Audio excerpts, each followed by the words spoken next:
বঙ্গবন্ধু থাকতে তাকে ওয়ার্ন করেছিলেন যে সেনাবাহিনী ইসলামীকরণ হচ্ছে, তার ফলাফল এমনকি বঙ্গবন্ধুকে যারা হত্যা করে ওইখানে তো তারা এক পীরের সাথে দেখা করে আসছিল, অন্ধ হাবেস নামটা ভুলে গেছি, তারা বলেছে তো সাক্ষাৎকারে এই খুনিরা যে একজন অন্ধ হাবেসের সাথে দেখা করে আসছে তারা।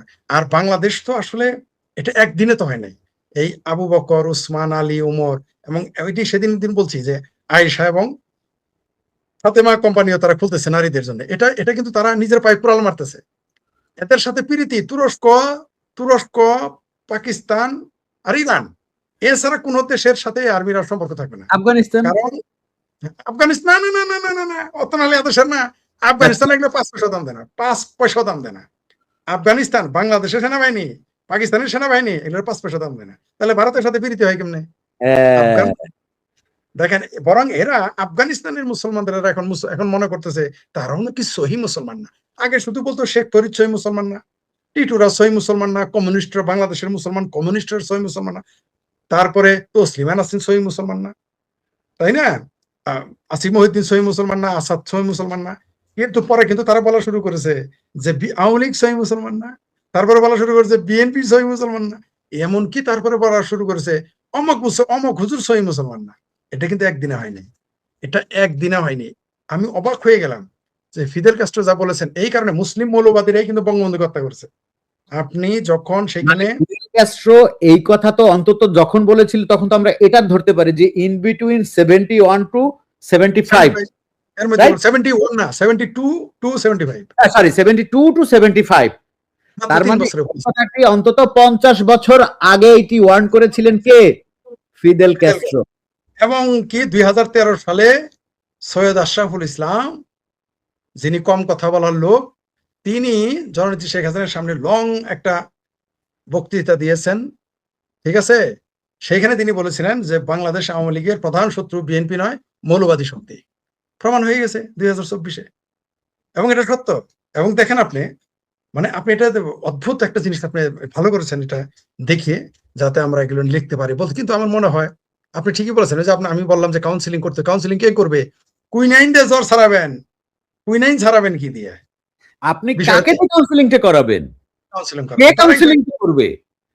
এটা কিন্তু ধরেন বাংলাদেশ সেনাবাহিনী কি সাইফুল বাতেন টিটুকে ওইখানে নিয়োগ দেবে যে তুমি আমাদের নতুন এডুকেশন করে হচ্ছে গিয়ে জয়েন করো, তোমাকে মেজর পোস্টে দিলাম, তো অনারারি মেজর হিসেবে তুমি এসে এদেরকে সাংস্কৃতিক শিক্ষা দাও, এদের থেকে এটা করবে কখনো?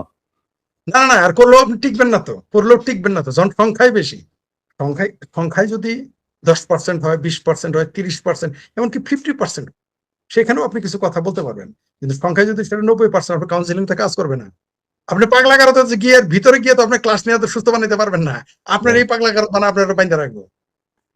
তো আসলে আমি আপনার সাথে একমত। আমি যে কাউন্সিলিং এর কথা বলছি, তার মানে বিষয়টা হলো বাংলাদেশ গয়া মে, আমরা এই দেশটাকে আর রক্ষা করতে পারলাম না। তবে ওই যে সর্বশেষ আশাবাদী দলের লোক তো আমি চেষ্টা করেছি, কি আর করবো, অন্তত আত্মতৃপ্তি যে চেষ্টা করেছি আমরা। ধন্যবাদ আপনাকে এটা দেওয়ার জন্য। ভালো থাকবেন। তবে বাংলাদেশ এই সেনাবাহিনী, আমি বলেছিলাম, আমি কয়দিন আগে বলেছি যে এদের কপালে কিন্তু শনি আছে, এদের মিশন বন্ধ হয়ে যাবে। এই যে মসমসায় মিশন খাওয়া বন্ধ হয়ে গেলে সব ঠিক হয়ে যাবে। তেলের টাকা আরেকটা কাজ করতে পারে, সেটা হলো মিডল ইস্টে ভাড়া খাটতে পারে, যেমন পাকিস্তানের সেনাবাহিনী এখন ভাড়া খাটতেছে। মিডল ইস্ট বাংলাদেশ থেকে মুখ ফেরাই নেবে। আপনি এই দৃশ্যটা নিশ্চয়ই দেখেছেন, কিন্তু কোনো গণমাধ্যমে আসেনি। তারেক রহমান আসার পর কিন্তু অন্তত 2000 লোক মালয়েশিয়া থেকে কিন্তু ব্যাক করাইছে তারেক রহমান মালয়েশিয়া ভ্রমণ করে আসার পর, এবং আরো 2,42,000 ফেরত হওয়ার পাইপলাইন আছে। আপনি কি কখনো ভেবেছিলেন যে আসলে মহাভারতের যে ক্যারেক্টার শকুনি, সেটি যে আসলে পিনাকি, এটিকে আসলে আমি বলার আগে কেউ ভেবেছিল? আমি না, আমি পরে দেখলাম যে আপনি অবশ্য তাকে পিনাকি কখনো উপরে তুলেছেন এই কথা বলে, কিন্তু একটা ছোটখাটো সে শকুনি, রাইট?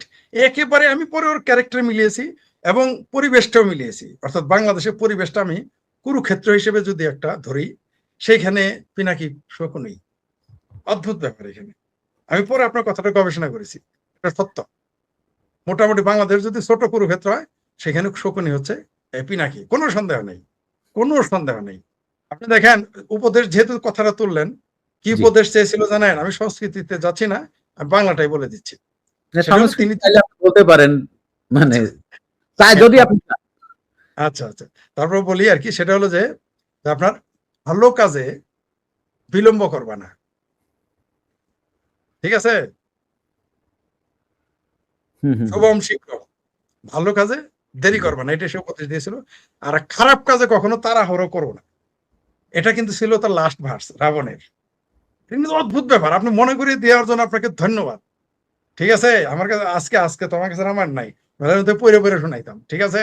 এরপরে একদিন আমরা রামায়ণের কথা বলবো, আমি রামায়ণটা নিয়ে আসি, আগামী সপ্তাহে নিয়ে আসতেছি। আমার এখন ওই যে মহাভারতের পর্ব চলতেছে, ওটা পড়তেছি, তো আমি তাহলে নেক্সট সপ্তাহে গিয়ে আমি রামায়ণ নিয়ে আসবো, এটা বলবো।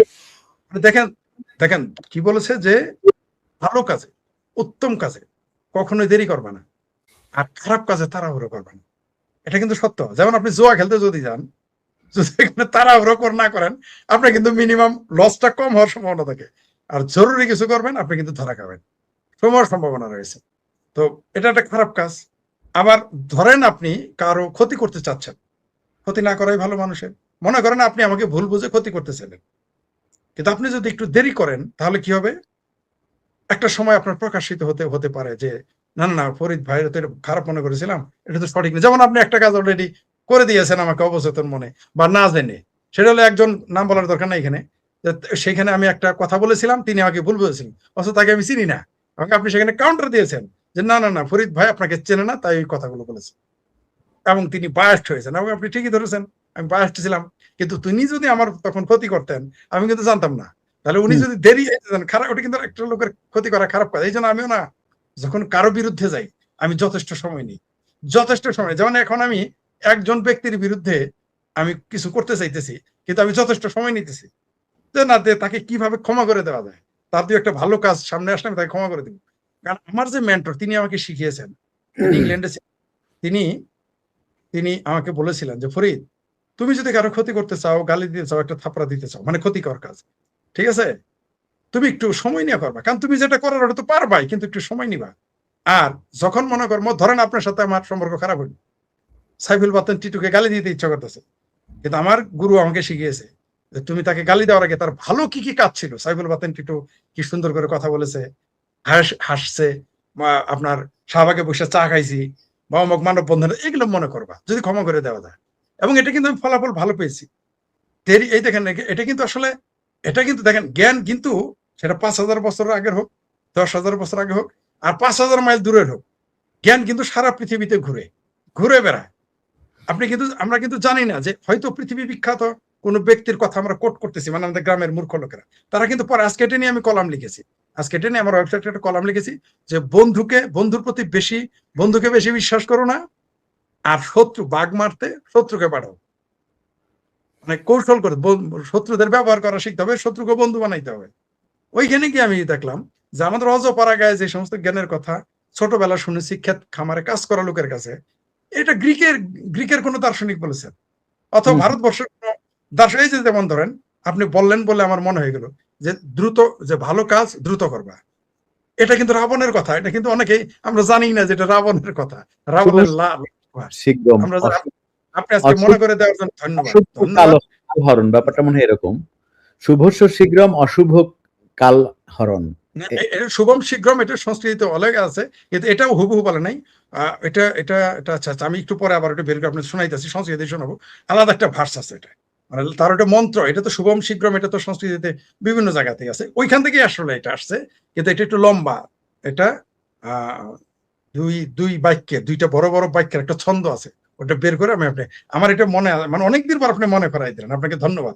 এটা লাস্ট ভার্স ছিল তার, যে উপদেশ, মানে উপদেশটা ছিল, যেহেতু শ্রীরামচন্দ্র ভগবান, তাকে তো আর জ্ঞান দিতে পারে না, সেটা উপদেশ হিসেবে দিয়েছিল মরার আগে, যে তুমি কিছু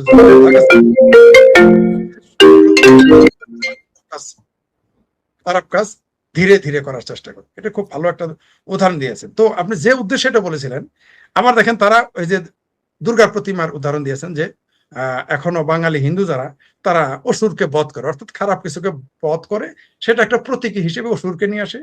সিংহের পিঠে থাকেন দুর্গা দেবী, দেবী দুর্গা, তিনি সেটা বোধ করেন। ছাত্রলীগকে ওইখানে নাটকের মতো করে তারা হেলমেট পরিয়ে ধর, অথচ হেলমেট পরে কারা পালিয়েছিল, এই শিবিরেরা। মজার বিষয় হলো, এই বদমাইশ গুলো কিন্তু ছাত্রলীগের হেলমেটের নিচে পালিয়েছিল।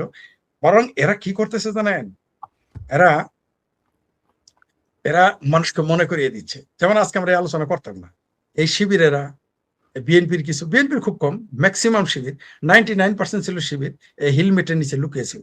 তারা এখানে অভিনয়, তারা এই অভিনয়টা ভালো, তারপরে ভালো করতে পারে নাই, যদিও তারাই অভিনয় মূল অভিনেতা, মূল চরিত্র ছিল, তারা তো আসল চরিত্র। এখানে আরেকটু অভিনয় আমরা তাহলে আমি এখানে তাকে আরেকটা প্রশ্ন আপনাকে করে রাখি, সেটা কি তাহলে ব্যাপারটা এরকম যে আসলে দুর্গাপূজাই করলো কি আসলে ছাত্র শিবির? তারা তো তাই করলো, অসুর তারা দুর্গা পূজার এখানে উদাহরণ তো এটা ছায়া দুর্গা পূজা হয়েছে, তারা তো সরাসরি মন্দিরে গিয়ে মন্ত্র পাঠ শুরু করেছিল না। হ্যাঁ হ্যাঁ হ্যাঁ, তারা শুধু সেখানে প্রণাম করাটাই বাদ রেখেছিল, তারা হিন্দুদের চাইতে বেশি গীতা পাঠ করা শুরু করে দিয়েছিল। তারপর তারা তো আরো কাজ করেছে, তারা তো ইসলাম কায়েম করার জন্য সরাসরি কৃষ্ণনন্দীকে নমিনেশন দিয়ে দিয়েছিল। টিটু জ্ঞানে নাই, টিটু নাস্তিক, শেখ ফরিদ খান ডাকবার তো সাহসী পাইবে না, ঠিক আছে। তারা কোনো হিন্দু, অন্য কোনো মুসলমান পায়নি, তারা ডাইরেক্ট হিন্দু নিয়ে গেছে যে তারা ইসলাম কায়েম করবে। তো এরা তো এরকম নাটক এরা করবে, তবে এগুলো হাস্যকর এত দূর। আর সবচেয়ে আমার হাসি এসেছে পত্রিকার সম্পাদকদের, সেখানে সরাসরি লিখে দিয়েছে ছাত্রলীগ আটক, যে শিবিরের হামলায়, শিবিরের মিছিলে, প্রতিবাদ মিছিলে ছাত্রলীগ আটক। অদ্ভুত